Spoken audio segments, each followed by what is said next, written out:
يا شباب، النهارده طبعا هنشرح جزء تأسيسي مهم خالص. تركيب الخلية النباتية والحيوانية وايه العضويات اللي جواهم. فالحصة بتاعت النهارده مهمة خالص. يلا نبدأ مع بعض. في الأول في مقدمة بتقول احنا هنقسم الكائنات الحية.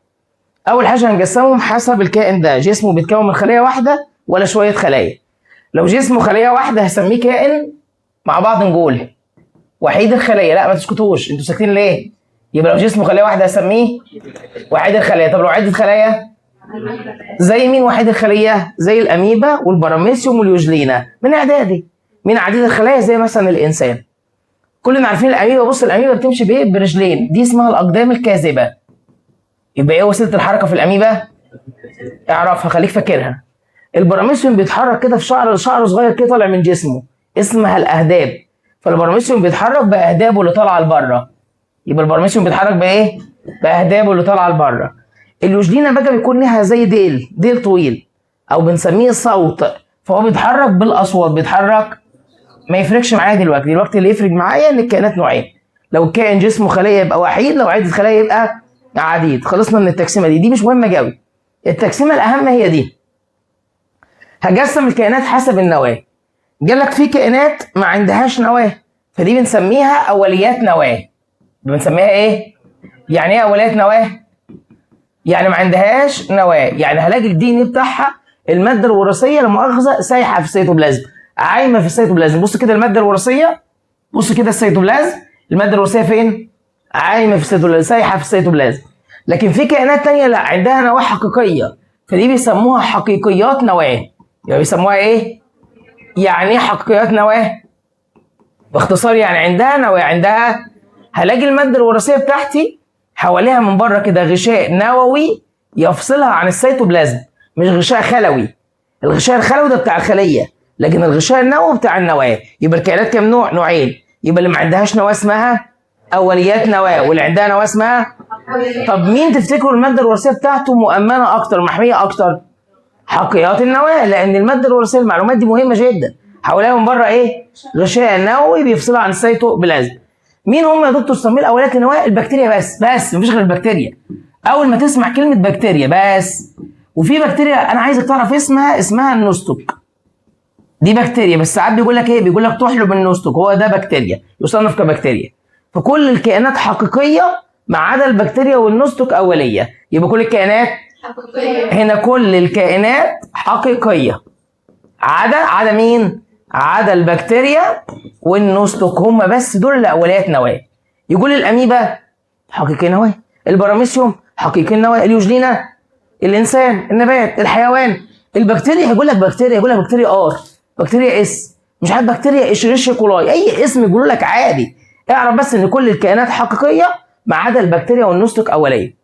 تفتكروا البكتيريا، انتوا جاوبوا معايا، تفتكروا البكتيريا دي وحيدة الخلية ولا عديدة الخلايا؟ وحيدة الخلية. البكتيريا دي ما بنشوفهاش بعينينا. الهواء ده مليان بكتيريا، الميه اللي بنشربها، الاكل اللي بناكله، فكل البكتيريا بتبقى وحيدة الخلية. يبقى كل البكتيريا بتبقى يعني سبحان الله. يعني انت مؤمنين بوجود البكتيريا ولا لا؟ مؤمنين. هل شايفينها؟ الجماعه الملحدين دول تحسهم اغبياء. يقول لك احنا مش بنؤمن بوجود ربنا عشان مش شايفينه. يا حبيبي انت عينيك ضعيفه قوي. في حاجات الدنيا موجوده وانت مش شايفها، عينينا مش قويه. يعني هذه البكتيريا كلنا مؤمنين بيها، هل احنا شايفينها؟ لا. فالبكتيريا كلها وحيده، لكن حقيقه النواه في منها وحيد الخليه زي الاميبا والبراميسيوم واليوجلينا، وفي منها عديد الخلايا زي الانسان والنبات والحيوان. يبقى نرجع مع بعض بسرعه. يبقى الكائنات حسب النواه، اللي ما عندهاش نواه اسمها اوليات نواه، واللي عندها نواه اسمها.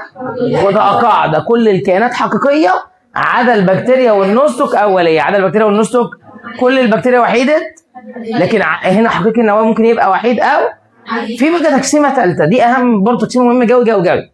هنقسم الكائنات المره دي حسب طرق التغذيه. قال لك في كائنات شطوره بتعرف تعمل اكلها بنفسها، فدي بنسميها ذاتيه. بنسميها ايه؟ ذاتيه التغذيه. يعني ايه ذاتيه؟ يعني بتعمل اكلها بنفسها. بص بتعمل اكلها بنفسها. ممكن نقول عليها ايه دي؟ نقول عليها شطوره. لكن في كائنات خيبانه ما بتعرفش تعمل اكلها بنفسها، فدي هنسميها غير ذاتيه. دي خيبانه، مش بتعمل اكلها بنفسها. واحد بيقول دكتور انا مش فاهمك، يعني ايه؟ يعني صحيت الصبح سلكت بيض وعملت فول وبتاع، هو انا كده ذاتي؟ لا. كلمه ذاتي يعني بتصنع الغذاء، هي بتصنع الاكل. زي مثلا النبات مثلا، هل عمرك شفت نبات في الدنيا كلها النبات ده لما تحسه هفتان بتروح تقدم له ورك فرخه، طبق رز، حته لحمه؟ ما حصلش. كل النبات عايزه من الدنيا شمس وهواء وميه. عايز ايه؟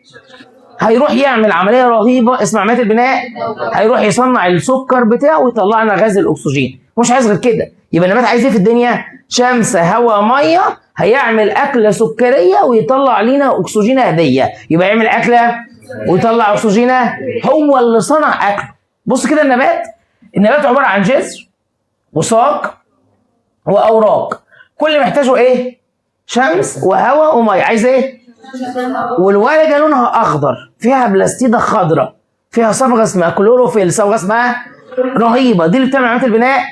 طب جميل جدا. الورقه دي عايزه ايه عشان تعمل الاكل؟ عايزه شمس وهواء وميه. عايزه ايه؟ نبدا بالميه. لو انا سالتكم الميه فين؟ هتقول لي يا دكتور الميه بنحطها في الارض، بنحط ميه واملاح. هل بنروح لورقه ونسقيها؟ ما حصلش. طب انا عايز الميه اللي في الارض دي توصل للورقه، نعمل ايه؟ هتقول لي اول خطوه يا دكتور الجذر يمتص الميه، بعدين يشتغل نسيج مهم قوي اسمه نسيج الخشب، خشب لنقل المياه، خشب ينقل الميه من الجذر للساق للاوراق. وصلت الميه لغايه الورقه، ادي وصلت الميه. يبقى تاني، يبقى الميه نحطها فين؟ في الارض. اول خطوه امتصها الجذر، بعدين اشتغل نقل الميه منين؟ من الجذر للساق للاوراق. عايز مين؟ عايز هواء. الهواء مين؟ اللي هو ثاني اكسيد الكربون، موجود في الهواء عادي. الورقه دي بيكون فيها فتحات صغنونه خالص متخرمه، الفتحات الصغيره دي اسمها صغور. احنا عندنا مسام، هم عندهم صغور، عندهم الصغور دي فتحات صغيره في الورقه، فيبدا ثاني اكسيد الكربون يدخل عن طريق الصغور. يبقى انا جبت ميه H2O عشان تراجع معايا، وجبت هواء اللي هو ثاني اكسيد الكربون. جميل جدا. فاضل مين؟ احنا قلنا شمس هواء ميه، فاضل مين؟ الشمس. هنبدا هنا كده اهو، ادي هنا اهو ضوء الشمس بالمنظر ده، يبقى محتاجين شمس. ده كل اللي محتاجه النبات. يبقى عايز ايه؟ شمس هواء ميه. عايز ايه؟ هيعمل اكله سكريه، هيصنع سكر الجلوكوز اشهر سكر، ويطلع غاز الاكسجين ويطلع غاز. يبقى الورقه دلوقتي عملت حاجتين، عملت جلوكوز وعملت اكسجين. الاكسجين هيطلع لينا عشان نتنفسه، ناخد الاكسجين ونتنفسه ونطلع ثاني اكسيد، فهيطلع لنا الاكسجين. طب الجلوكوز بقى عايزين الاكل ده اللي في الورقه يتوزع، يروح للجذر عشان يطول، يروح للساق عشان يكبر، يوصل مثلا للزهره دي، يوصل مثلا للثمره دي عشان يبقى طعمها حلو. فعايزين نوزع الاكل. فمين يشتغل؟ اللحاء. يقوم اللحاء بنقل الغذاء من الاوراق لباقي الاجزاء. يبقى يقوم اللحاء بنقل الغذاء من الاوراق لباقي. يبقى انا عندي خشب لنقل الماء ولحاء لنقل الغذاء. بس مين اللي طالع؟ الخشب من الجذر للساق للاوراق. مين اللي طالع ونازل؟ اللحاء، لانه من الورقه يطلع لفوق ومن الورقه ينزل لتحت. يلا احكوا لي قصه ثانيه. يبقى النبات عشان يعيش عايز ايه؟ شمس هواء ميه. الميه فين؟ في الارض. الميه فين؟ في الارض. هتمتصها، بعدين مين يشتغل؟ ياخدها من الجذر للساق للاوراق. الورقه تاخد من الهواء ثاني اكسيد، هيدخل من فتحات اسمها جميل، وهناخد ضوء الشمس. هنطلع حاجتين، هنطلع سكر واكسجين. سكر، الاكسجين هيطلع لينا عشان نتنفسه، والسكر هيتوزع لباقي اجزاء النبات. يتوزع لباقي اجزاء. لو بتعرف تعمل كده اقول عليك كائن ذاتي. لو بتعرف من شمس هواء ميه تعيش اقول عليك كائن ذاتي. يا ريت كنا كده، والله يا ريت. كان البني ادم كل ما يجوع هو يا دوبك عايز شويه ميه وياخد شويه هواء ثاني اكسيد كربون ويقف في حته منوره ويعمل بناء. بس كان هيبقى لوننا ساعتها ايه؟ اخضر. كان هيبقى عندنا صبغه خضراء، فانت كنت هتبقى الرجل الاخضر وهي تبقى الست الخضراء. بس ده ما بيحصلش. مين اللي بيقدر يعمل القصه دي؟ هم 3: طحالب نباتات، بكتيريا خضراء. يبقى مين هم؟ بس هم دول الكائنات الذاتيه. مين هم؟ طحالب نباتات، بكتيريا خضراء، بكتيريا خضراء. كل دول عندهم صبغه الكلوروفيل. هكتبها لك هنا، صبغه الكلورو، ودي صبغه رهيبه بتمتص ضوء الشمس فنعمل بناء ضوئي. يبقى مين هم الكائنات الذاتيه؟ طحالب نباتات. يجيب لك كائن بينتج جلوكوز، بيصنع جلوكوز، خلاص ده ذاتي. يبقى واحد من ال3 دول. طب يلا انت لو شاطر، الميه وثاني اكسيد الكربون دي مواد عضويه ولا مواد غير عضويه؟ لو انت شاطر غير عضويه. عشان اقول على الماده دي عضويه لازم يكون فيها كربون وهيدروجين. العضويه مين ومين؟ كربون وهيدروجين، فدي مواد غير عضويه. طب الجلوكوز؟ لا يا دكتور ده ماده عضويه، ماده. فكلمه ذاتيه يعني بتحول غير العضويه لعضويه. يبقى يعني ايه ذاتيه؟ غير العضويه لعضويه. طب وبرضه هي امتصت ضوء الشمس اللي هي الطاقه الضوء، عملت منها الجلوكوز اللي هو طاقه كيميائيه، حولت ضوء الشمس لطاقه كيميائيه، لمركب كيميائي اللي هو الجلوكوز.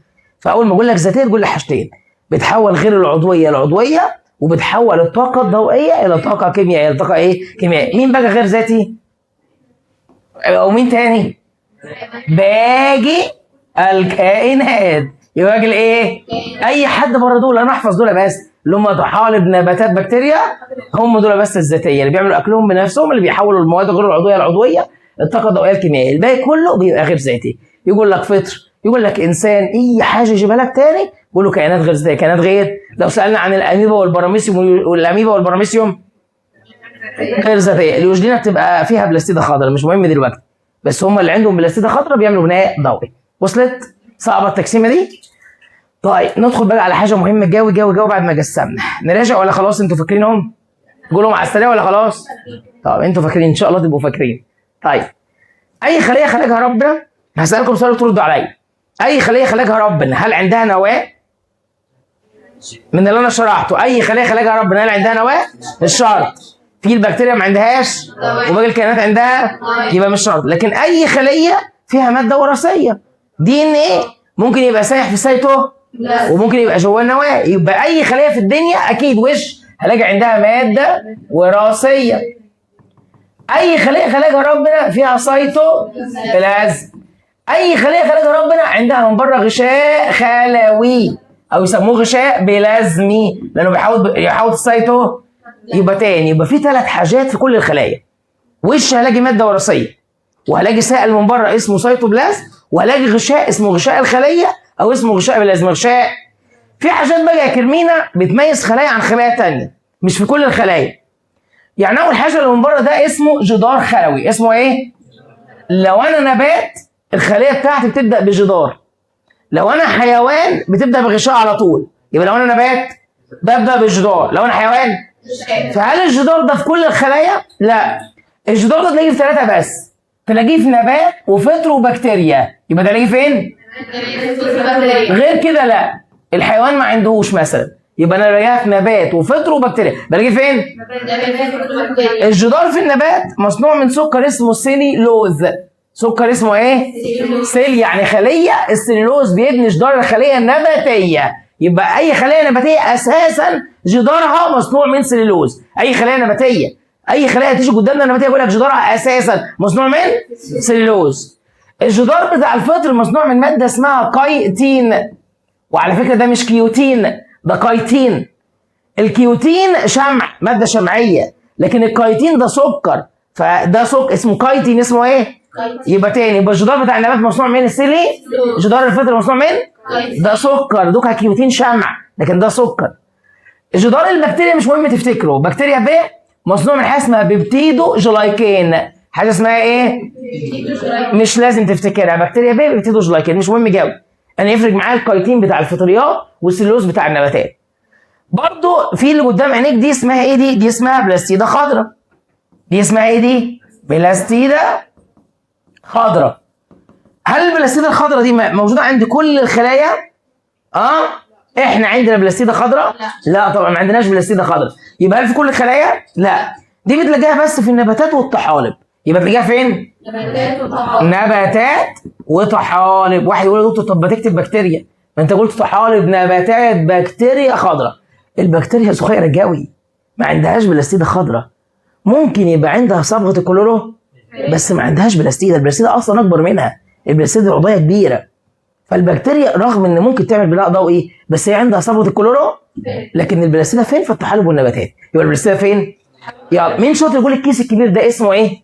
الكيس الكبير ده؟ لا، الكيس الكبير، الكيس مش السائل النجر، الكيس اسمه فجوه عصاريه، يبقى اسمه ايه؟ ده كيس على فكره بنخزن فيه ميه، املاح معدنيه، مواد غذائيه، فضلات الخليه. ده كيس بنخزن فيه ميه، ملح، سكر، فضلات، هو كيس اسمه فجوه. الفجوه العصاريه في النبات بتبقى واحده وكبيره، في الحيوان بتبقى صغيره وكتيره. يبقى في النبات يبقى لو بتكلم عن نبات هي دكتور بتبقى واحده وكبيره، كبيره ممكن تبقى واحده اتنين بالكتير بس بتبقى كبيره. لكن في الحيوان بتبقى صغيره وكتيره، يبقى في الحيوان يلا نراجع مع بعض. يبقى اي خليه خلقها ربنا عندها ماده وراثيه وسائل اسمه سيتوبلازم وغشاء بلازم، دي ثابته. يجيب لي اي كائنات حاجه مشتركه بينهم اقول له الثلاثه دول، يرسم لي دوائر كتيره، يقول لي ايه المشترك اللي بينهم، اقول له واحده من دول، لا ماده وراثيه لا سيتوبلازم لا غشاء بلازم. في حاجات مش في كل الخلايا. اول حاجه الجدار، ده الاقي فين؟ نبات وفطر وبكتيريا بس، وبلاقي فين؟ في النبات مصنوع من السيلي، في الفطر مصنوع من الكاي، والبكتيريا بيبتيدو جلايكان. طب البلاستيده الاقيها فين؟ طحالب ونباتات بس، طحالب ونباتات. طب الفجوه العصاريه في النبات واحده وكبيره، في الحيوان يقول لك مين الحاجه اللي بيجي لها عندها في النبات؟ الفجوات لانها واحده وكبيره. صعبه دي؟ مش صعبه. طيب قبل ما ندخل بقى في تفاصيل التفاصيل ونتكلم بقى عن النواه والسيتوبلازم، هنتفرج على فيديو ده حقيقي روعه الروعه، بس يعني ركزوا فيه هتكون ارتحت من الجزء ده كله. يعني اتمنى ان انتوا تبقوا مركزين بحيث ان ايه ما يتنساش. كان هنا وطلعت منه، شفتوا الذكاء الخارق اهو. اول فيديو اهو،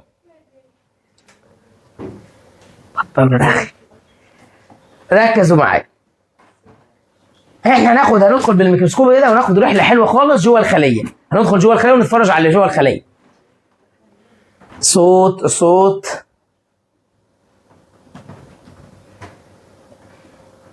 المفروض شغال صح؟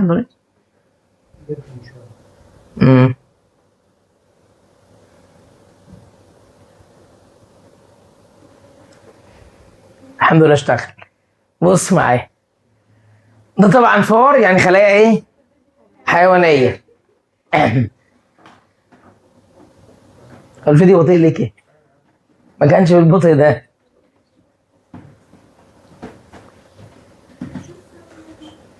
طيب هو بيقول لك جايب الخلايا سيل. اوقف يا انطونيوس، وقف.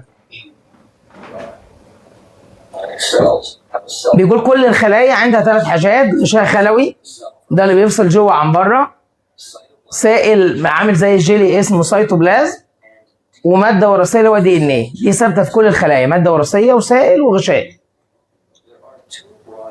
بيقول في نوعين من الخلايا، اللي ما عندهاش نواه هناك دي اسمها اوليات نواه، واللي عندها نواه دي حقيقيه نواه، مثلا زي الانسان زي النبات والحيوان. هو يقول لك كده دلوقتي دي عندها نواه، نيوكليس اللي هي النواه.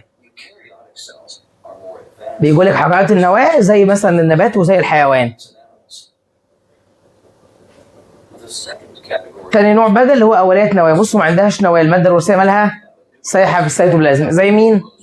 البكتيريا. وكل البكتيريا بتبقى وحيده الخليه، هتلاقيه بيقول لك يوني سيلولر يعني وحيده الخليه. بتقول لك عندها خليه واحده بس زي البكتيريا. يعني ايه بقى عضيات؟ يعني اعضاء صغيره. العضيات اللي هي عضو صغير جوه الخليه.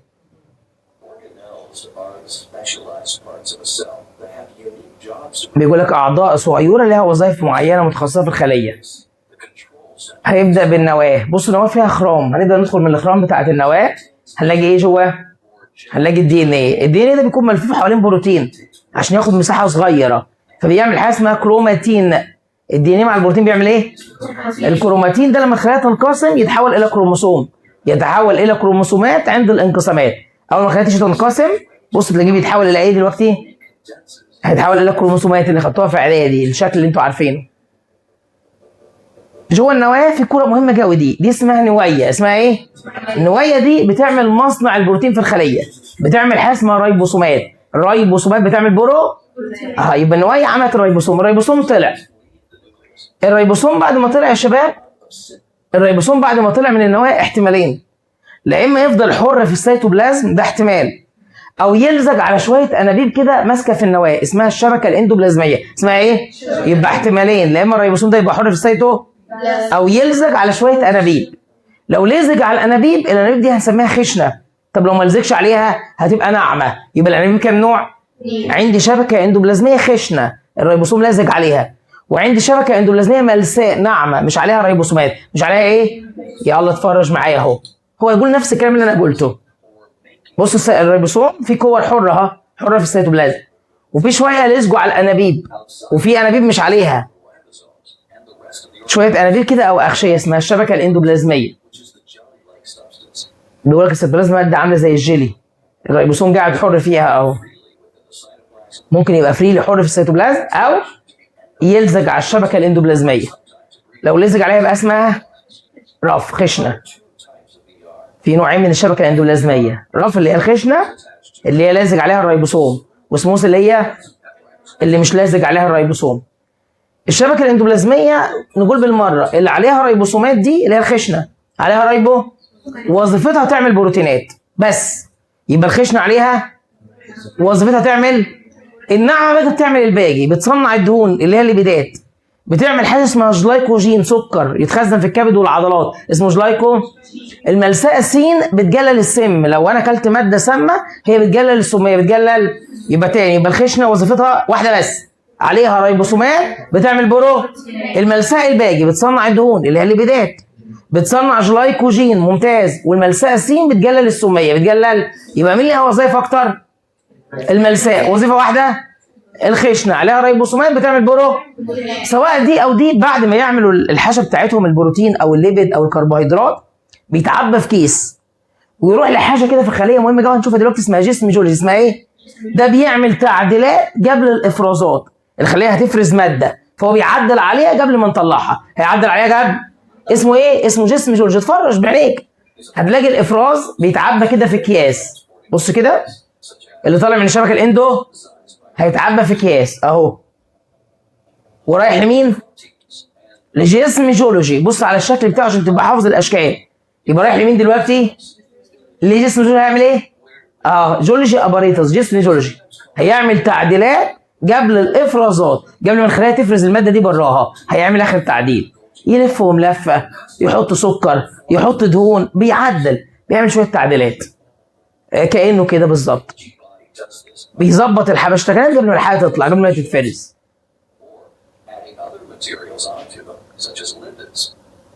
الليبيد اللي هي الدهون، الكربوهيدرات اللي هي السكريات، الفاكيول اللي هي الفجوه العصريه. في النبات بتبقى واحده وكبيره، في الحيوان بتبقى صغيره وكتيره. دي كيس بنخزنه فيه ميه، املاح، سكر، هي الكيس اللي متخزن فيه الحاجات اسمها الفجوه العصريه. عندنا حاجه مهمه جوي احنا، مش هم، مش النبات، احنا، اسمها لايسوسوم. اسمها ايه؟ سوم يعني جسم، لايس يعني محلل. اللايسوسوم ده عباره عن كيس مليان انزيمات، وظيفته يحلل الميكروبات. لما جسمك يدخل الميكروب نروح مودين الكيس ده عليه، يفضي عليه الانزيمات فيفرم الميكروب. فاللايسوسومات بتدمر الميكروبات. يبقى اللايسوسومات، يبقى خلي بالك انا عندي الرايبوسومات بتعمل بروتينات، واللايسوسومات بتدمر الميكروبات. بتعمل ايه؟ عندنا احنا بس، دي مش عند النبات، عندنا احنا بس. اللايسوسوم عندنا في جسمنا حاجه اسمها كرات دم البيضاء بتبلع الميكروبات اهو، ويبدا اللايسوم ده يحلل الميكروب، يفتفته، يخليها حاجه صغيره. هناخدها في المناعه بالتفصيل اللي هي اللايسوسومات. مين ده بقى؟ السجق ده الميتوكوندريا اللي هو بيت الطاقه. ميتو كله طاقه، ده مصنع الطاقه. بيدخل جواه السكر يتحرق، دي اسمها تنفس خلوي، تنفس خلوي. بيتحرق عشان يطلع اي تي بي. النقط اللي طالعه دي اسمها ايه؟ ده بيت الطاقه. يبقى مين بيت الطاقه في الخليه؟ انت احفظها، ميتو. فاكرين الحاج متولي؟ كانت الست الرابعه كانت بتقول له يا ميتو، احفظها، ميتو كله طاقه، ده بيت الطاقه. ده بيحرق السكر، الاكل يعني، ويطلع الطاقه اللي فيه، ويعمل منها مركب اسمه اي تي بي. يبقى بيحرق السكر ويطلع الطاقه اللي فيه، ويعمل مركب اسمه الاي تي بي. ده هو ده البنزين بتاع جسمك اللي مشغل كل خلايا جسمك. خلاص، ده بيسموه تنفس خلوي. بيسموه ايه؟ كانت في اول محاضرتين تاسيس، اتجلت بالتفصيل يعني. بالمنطق والعقل، لو انا عندي خليه في جسم عايزه طاقه كتير، ربنا هيديها ميتوكوندريا كتير. بالمنطق والعقل، اللي عايز طاقه كتير، مين اكتر خليه في جسمك عايزه طاقه؟ العضله. ولان العضله عايزه طاقه كتير فالخليه العضليه متروسه ميتوكوندريا. يعني لو مسكت خليه عضليه ودخلت جواها هتلاقيها مليانه ميتوكوندريا لان هي عايزه طاقه كتير جدا. الخلايا اللي عايزه مور انرجي عندها مور ميتوكوندريا، بيقول لك بالانجليزي اهو. ده ما يفرقش معايا، ده سيبكم منه، ده حاجه بتحافظ على شكل الخليه من جوه اسمها هيكل الخليه، مش مهمه بالنسبه لنا، فككم منها. مش عارفين نقدم عشان الفيديو علام. طيب رجع تاني بيقارن النبات بالحيوان. النبات عنده ايه غيرنا؟ عنده حاجه اسمها بلاستيدا خضراء جواها صبغه الكلورو، عشان كده حتى بيسموها كلوروبلاست. البلاستيدا اللي جواها كلوروفيل.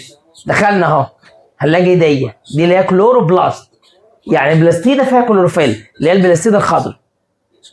البلاستيدا ب بتعمل بناء ضوئي، يبقى البلاستيدا ب بناء ضوئي، دي بتاعت البناء الضوئي. النبات عنده من بره كمان جدار، احنا ما عندناش جدار. الجدار ده ليه وظيفتين، حمايه اضافيه لكل الخلايا النباتيه، يبقى حمايه اضافيه وبيحدد شكلها. لو هو شكله مستطيل هي تبقى مستطيله، طب لو هو شكله بيضاوي هتبقى عارفه عامل زي الحيطه. لو انا عملت الحيطه بتاعت بيتنا دايره بيتي هيبقى مدور، طب لو عملتها مربع هيبقى مربع. فالجدار ده اللي هو الحيطه بيعمل حاجتين، بيعمل حمايه وشكل. حمايه بيحميها حمايه اضافيه لكل خلايا النبات وبيديها شكل مميز، شكل مربع مدور بيضاوي وهكذا. احنا ما عندناش جدار، احنا بنبدا بالغشاء. في حاجات تانية بقى عايز تعرفها اعرفها. احنا مثلا الجهاز التنفسي بتاعنا الخلايا بتاعتنا ربنا مزودها باهداب، لان لو انا اتنفست هواء فيه تراب تبدا الاهداب دي تزج وتطلع بره الجسم. فالخلايا بتاعتنا بيكون فيها ايه؟ اهداب زياده. بتعمل ايه الاهداب دي؟ تزج التراب لبره، تزج الميكروبات لبره. لما يكون عيان وعندك بلغم كده فالاهداب دي تزجه لبره. في كمان بعض البكتيريا بيكون عندها ديل بتمشي بيه اسمه الصوت، سين واو طه، بيكون الخليه طالع منها ديل اسمه صوت اللي هو الفلاجيلا ده. وكمان الحيوان المنوي بتاع الانسان عارفين شكله؟ بيكون عنده ايه؟ ديل اسمه صوت او ديل برضه بيمشي بيه بيتحرك بيه. بس مش عايز اعرف اكتر من كده، يعني دي السمر الملخص بتاع القصه كلها. بيقول لك ان حقيقه النواه اللي هي النباتات والحيوانات عندها نواه ويكون عندها عضيات. اولاد النواه بتكون وحيده الخليه ما عندهاش نواه وما عندهاش ولا ميتوكوندريا ولا بلاستيدا، هي صغيره جو البكتيريا، ولا ميتوكوندريا ولا بلاستيدا. كل الخلايا عندهم غشاء خلوي سيتوبلازم وعندهم ماده وراثيه، دي ثابته في كل الخلايا. كل النباتات والحيوانات عندهم ميتوكوندريا، سواء نبات او حيوان يبقى عنده ميتوكوندريا. البكتيريا ما عندهاش على فكره ميتوكوندريا. فهمتوا الفيديو؟ صعب؟ طيب نرجع للحصه بتاعتنا. يلا بينا. خلاص انا شرحت كل حاجه، بفضل ان انتوا بس اللي تقولوا لي الكلام ده. هنبدا بالجدار، يلا يا باشا. انا هسال وانتوا تردوا. الجدار ده يا باشا يمينه هلاقي الجدار ده فين؟ 3 حاجات بس، نبات وفطر وبكتيريا بس. يبقى الجدار موجود فين؟ لا اما نبات لا اما فطر لا اما بكتيريا. الغشاء الخلوي هلاقيه فين؟ في كل الخلايا، جميع الخلايا، كل الخلايا عندها غشاء، كل الخلايا عندها. يلا قول لي صح وغلط، قول صح وغلط. كل الجدر الخلويه مبطنه باغشيه. والله انتوا حافظين، عارف انتوا غلط ده على طول بتقولوا غلط حتى لو السؤال صح 100%. ثابت عندكم كل الجدر مبطنه باغشيه. طالما لقيت جدار يبقى وش تحتيه غشاء، وش تحتيه غشاء، يبقى كل الجدر مبطنه باغشيه. صح. كل الاغشيه مغلفه بجدر. غلط، لان ممكن يبقى فيه غشاء فوق جدار وممكن يبقى فيه غشاء ما فيهوش. بالراحه تأنى في الاجابه ما تتسرعش. يبقى السؤال الاول انا قلت ايه؟ كل الجدر مبطنه باغشيه. طالما لقيت جدار يبقى تحتيه غشاء. صح. لكن السؤال الثاني كل الاغشيه مغلفه بجدار. غلط، لان انا عندي غشاء وما عنديش جدار. بس كده بالراحه تلاقي نفسك بتحل. الجدار بتاع النبات مصنوع منين؟ من سليلوز. عايز اقول لك ان السليلوز ده سداح مداح، يعدي ميه واملاح، بنقول عليه منفذ مخرم بيعدي اي حاجه. عارف لو سم دخل النبات هيعديه، يعني لو جالك فيه مركب سام وده هيعديه. الجدار ده سداح مداح يعدي ميه، فبنقول على الجدار ده منفذ. يعني ايه منفذ دي؟ يعني سداح مداح يعدي ميه بيعدي كل حاجه، افتكرها كده وخلاص. ده الجدار. الغشاء بقى ده شاطر، لا الغشاء ده شاطر شبه منفذ. يعني ايه شبه منفذ؟ يعني في حاجات يعديها وحاجات لا.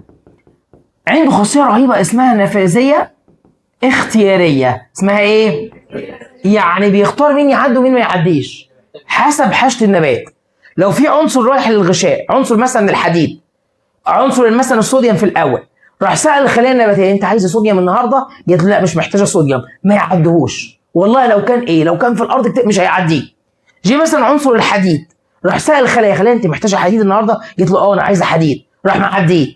فهو عنده خاصيه رهيبه اسمها نفاذيه يبقى جدار سداح يعدي اي حاجه. لكن الغشاء شبه. يبقى مين اللي بينظم مرور المواد؟ الغشاء. هو يقول مين يعدي ومين ما يعديش. ايه وظيفه الجدار؟ كلمتين، ايه هما؟ حمايه وشكل. يبقى وظيفه الجدار يحميها ويحدد شكلها.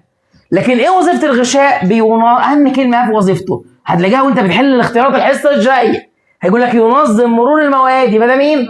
الغشاء. يبقى ده ينظم مرور المواد. ليه وظيفه ثانيه؟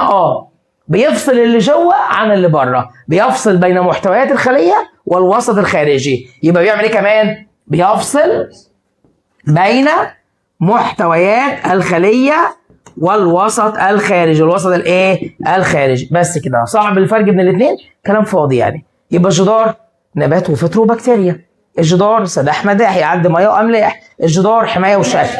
لكن الغشاء في كل الخلايا. الغشاء شبه منفذ فبينظم مرور المواد، ينظم مرور. دخلنا جوه هنلاقي كوره اسمها النواه وسائل اسمه السيتوبلازم. تعال نتكلم عن الاثنين. النواه موجوده في مين؟ في كل حقيقيات النواه عندهم نواه. مين بالذات؟ هنتكلم عن الخليه النباتيه والخليه الحيوانيه. الخليه الايه؟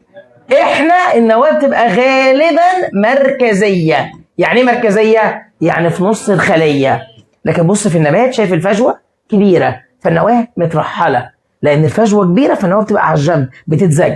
لكن عندنا احنا غالبا بتبقى واحده وفي النص، غالبا مركزيه. غالبا ايه اهميه النواه؟ جواها الدي ان ايه، جواها الماده الوراء، بس دي اهميتها. يبقى اهميتها تحتوي على الدي ان ايه، الماده الوراء.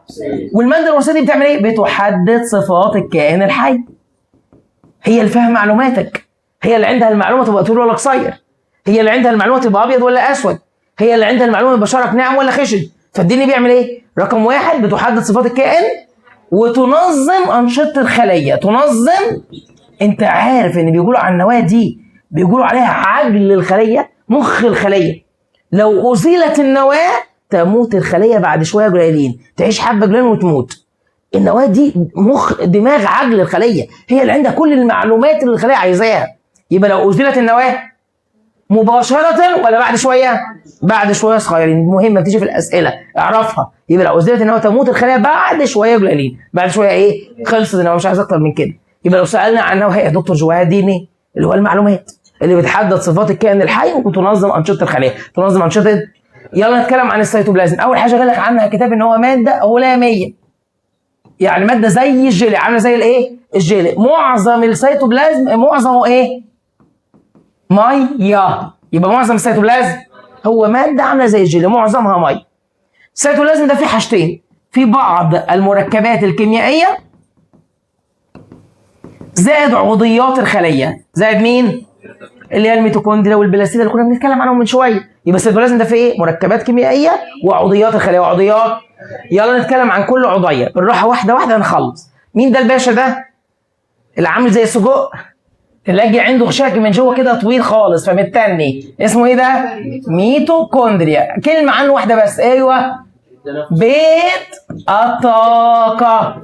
بتحصل جوه عمليه ايه؟ تنفس خلوي. يعني ايه تنفس خلوي؟ يعني احرق الاكل واطلع الطاقه اللي فيه واعمل منها اي تي بي. يعني تنفس خلوي، احرق الاكل واطلع الطاقه اللي فيه واعمل منه اي تي بي. اكتر ميتوكوندريا الاقيه فين؟ هو في كل الخلايا، بس اكتر فين؟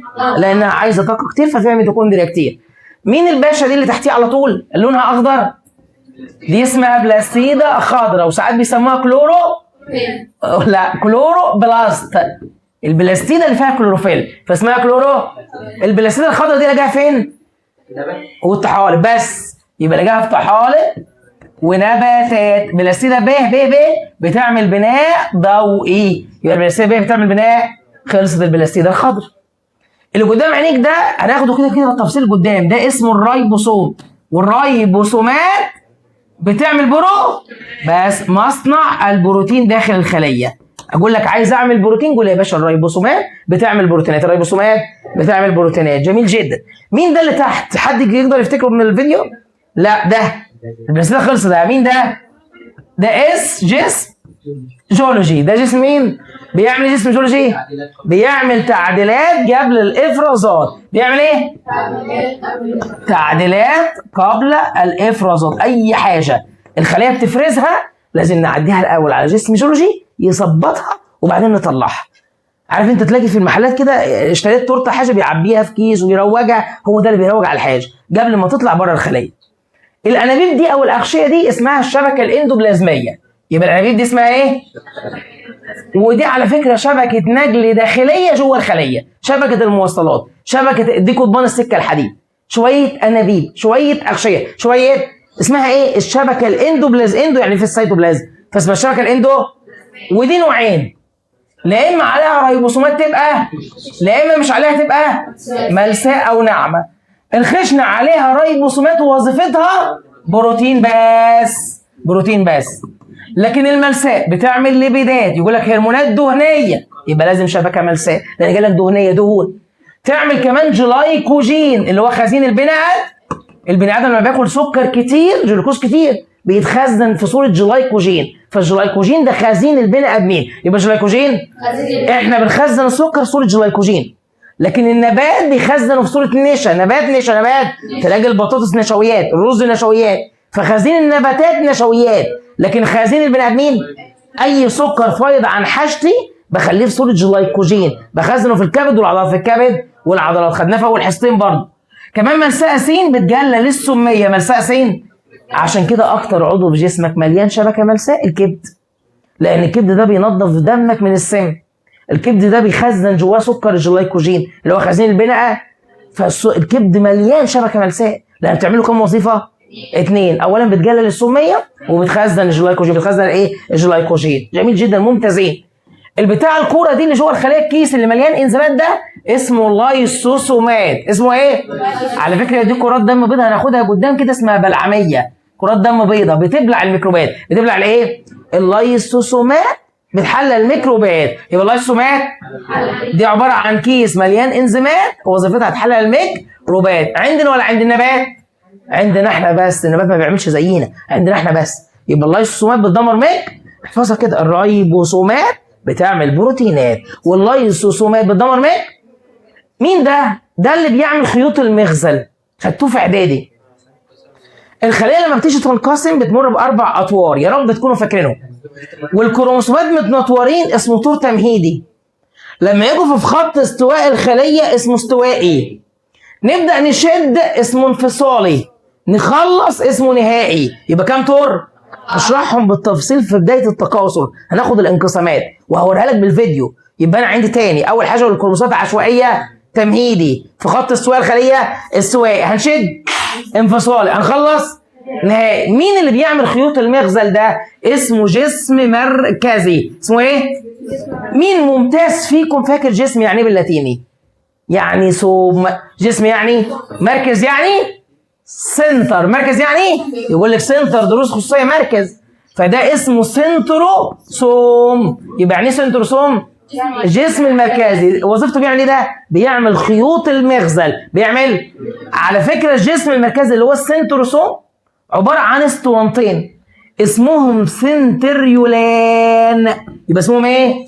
يبقى سنتروسوم سنتريولان، هم دول بيعملوا خيوط المغزل. لهما دور هام في انقسام الخليه. ايه الدور ده يا كرمينه؟ تكوين خيوط المغزل. يبقى تكوين خيوط الايه؟ يبقى السنتروسوم عباره عن سنتريولان، لهما دور هام في انقسام الخليه، في انقسام الخليه. باختصار لو انت نسيت كل ده، في 3 حاجات عايزك تفتكرهم. ريبوسومات بتعمل بروتينات، لايسوسومات بتدمر ميكروبات، سنتروسوم بتاع الانقسامات. ما تنساهمش، اول ما اقول لك انقسامات سنتروسوم، بروتينات يبقى ريبوسومات، ميكروبات يبقى لايسو.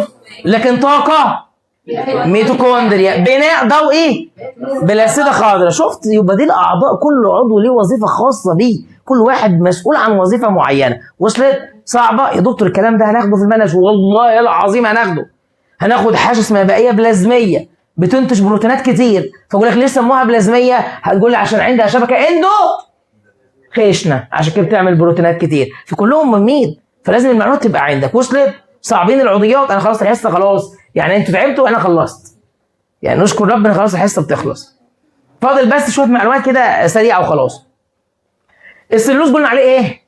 سداح مداح، يعدي ميه بنقول عليه منفذ. لو في مركب ثاني يعديه ولا ما يعديهوش؟ لو ميه وملح بيعدي كل حاجه. سداح مداح يعدي ميه.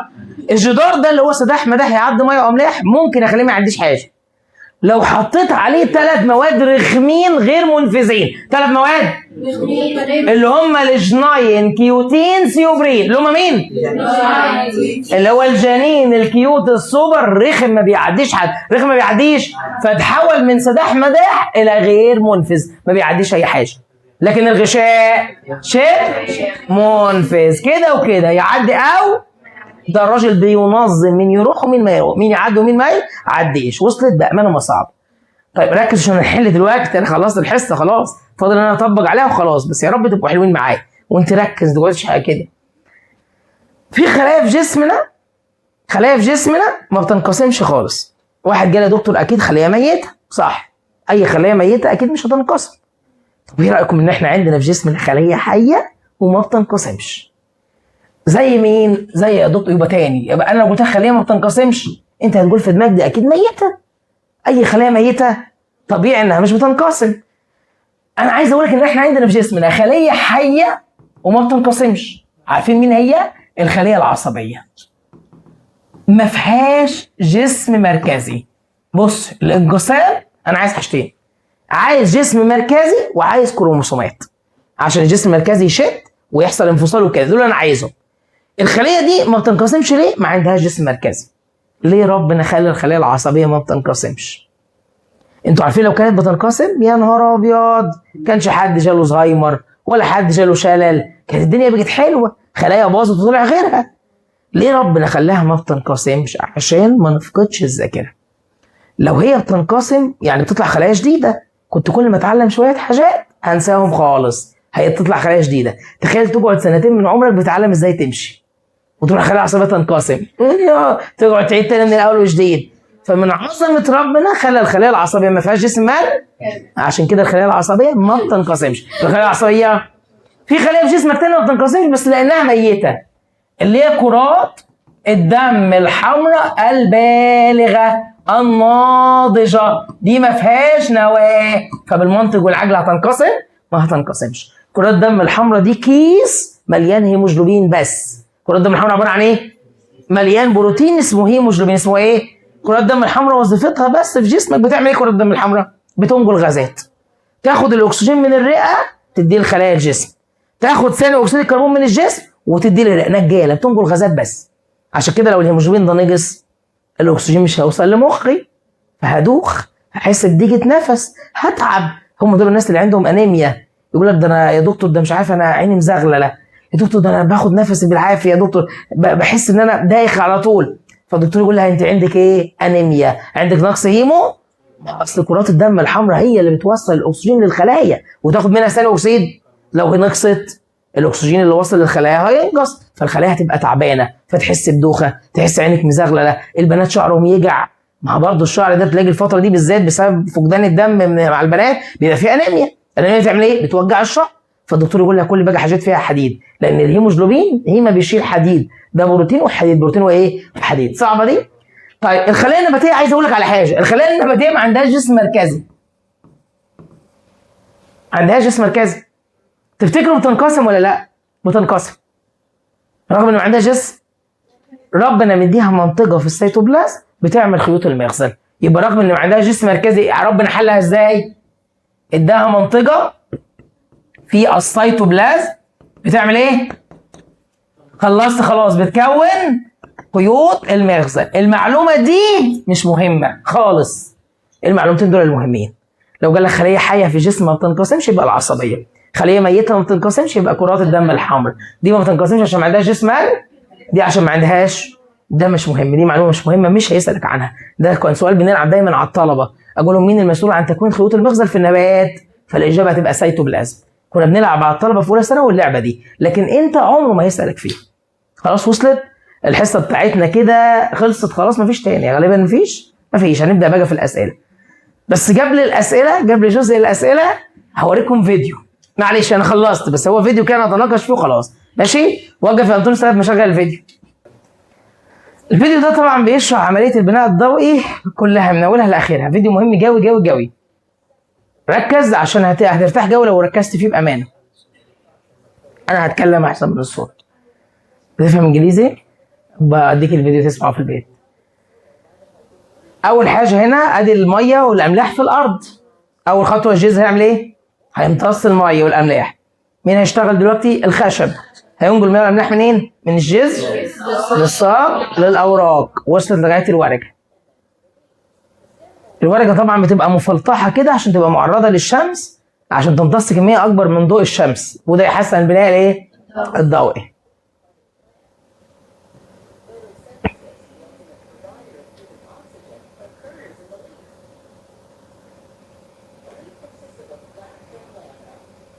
هندخل بقى بالميكروسكوب جوه الورقه ونتفرج عليها. انتوا هتبقوا عارفينها كلها.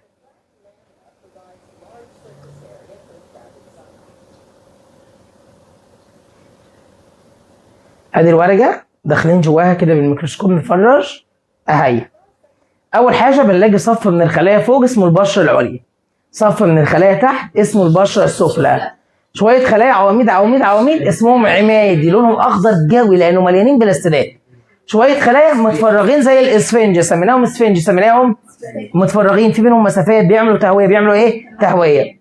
بعدين عندي شويه انابيب بني خشب فوق لنقل الماء، وشويه انابيب تحتيهم لحاء تحت لنقل الغذاء. يبقى ده الخشب اللي جايب الميه، وده اللحاء اللي هيوزع الغذاء. وصلت؟ يلا نتفرج بعينينا. هيقول لك شويه الخلايا اللي فوق اسمهم ابر لير يعني بشره عليا، واللي تحت بشره سفلى. العواميد دي اسمه عمادي وده مليان بلاستيدات. البشره ما فيهاش على فكره. العمادي والاسفنج هم اللي فيهم، والعمادي اكتر فيها كلوروبلاست بلاستيده ايه؟ خضراء. البشره ما بتعملش بناء ضوئي، ما فيهاش بلاستيدات. البلاستيدات تبدا من اول العواميد واللي تحتها الاسفنجي. جواها صبغه الكلوروفيل. جميل جدا. واللي متفرغ ده اسمه اسفنج، والاثنين في النص بيسموه متوسط. طبعا اللي فوق خشب فوق جايب الميه والملح من تحت. ادي الميه وصلت، فاضل لنا مين؟ ثاني اكسيد الكربون. ما هي شمس هواء ميه، فاضل ثاني اكسيد الكربون. هيجي منين؟ بصوا كده، الخرم ده، الخرم الصغير ده اسمه صغر. اسمه ايه؟ الخليتين دول هم اللي بيحرسوه. عارفه انت يقول لك ده بودي جارد، فاسمه جارد سيل، خلايا حرس. خلايا الخلايا دي لو عملوا كده الصغر يفتح، ولو عملوا كده الصغر يقفل. امتى يعملوا كده؟ لما يكونوا مليانين ميه. ما خلاص النبات مليان ميه عايز يخلص من الميه. طب امتى يعملوا كده؟ لما يكونوا ما فيهمش ميه، فخلاص الصغر يقفل. عشان كده الصغور بتفتح في النور وتقفل في الضلمه. يبقى الصغور وتقفل. مين اللي بيتحكم فتحه وقفله؟ الخلايا الحارسه. لو اتملوا ميه، طب لو فقدوا الميه يقفل. هتفرج عليهم اهم. دول تو جارد سيل يعني خليتين حارستين، ستومة اللي هي الصغر يعني. هيدخل دلوقتي مين؟ كربون دايوكسيد اللي هو ثاني اكسيد دخل جواها.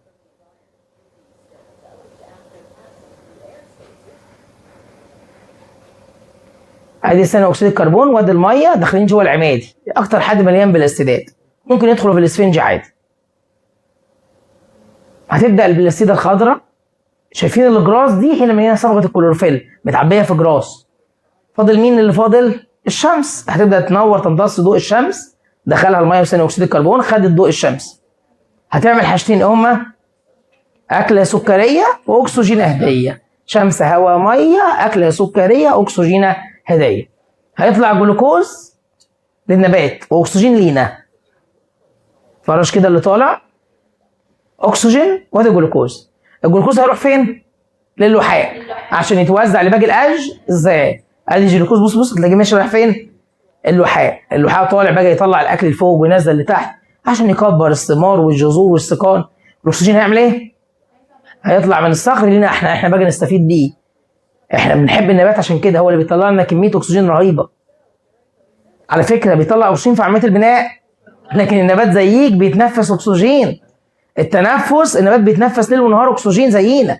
اوعى حد يضحك عليك ويقول لك النبات بيتنفس ثاني اكسيد الكربون، لا، كل الكائنات بتنفس بس هو في البناء الضوئي بيطلع كميه اكسجين رهيبه. عشان كده صنف كمنتج للاكسجين، لان في البناء الضوئي بيطلع اكسجين كتير جدا. عشان كده حتى بالليل ما ينفعش تروح تاخد زرع الواحد في عنايه. الزرع ده هيعمل ايه؟ هياخد الاكسجين من الاوضه ويموته. ما ينفعش ابوك كبير في السن تاخده جنينه بالليل، لما الدنيا تضلم هيطلع كميه ثاني اكسيد الكربون من النبات ده رهيبه تخنقه. فالنبات زينا بيتنفس زينا، بس هو البناء الضوئي بيطلع اكسجين فيه. يبدا اللحاء بقى الجلوكوز الغذاء يتوزع فين؟ يكون اللحاء بناء الغذاء اللي باقي الايه؟ الاجزاء. بس خلصت الفيديو ده مهم قوي، يعني اتمنى ثواني انطونيوس ده السمري بتاعه، اتمنى تفضل فاكره دايما. بص الملخص بتاعه هيقول لك على السريع. الارض كان فيها ميه واملاح امتصتها الجذور عن طريق حاجه اسمها شعيرات جذريه صغنونه كده. اشتغل الخشب، نقل الميه والاملاح من الجذر للساق الاوراق، وصلت الميه. مين اللي داخل دلوقتي من الصغر؟ ثاني اكسيد الكربون. يلا يا باشا افتح. دخل الاثنين رايحين فين؟ للعمادي عشان مليان بلاستيدات خضراء وممكن الاسفنج عادي. دخلنا خدنا كميه كبيره، وبعدين هناخد ضوء الشمس نعمل بناء، لان هنبني سكر فسموها بناء ضوئي ومساعده الضوء فسموها بناء ضوئي. طلعنا سكر واكسجين. الاكسجين هيطلع لينا عشان نتنفسه، والسكر هيقوم اللحاء بنقل الغذاء من الاوراق لباقي اجزاء النبات. بدا يتوزع. كده احنا جزء الشرح خلص، فاضل جزء الحل. هنكتفي طبعا بجزء الشرح لغايه هنا وهنحل مع بعض.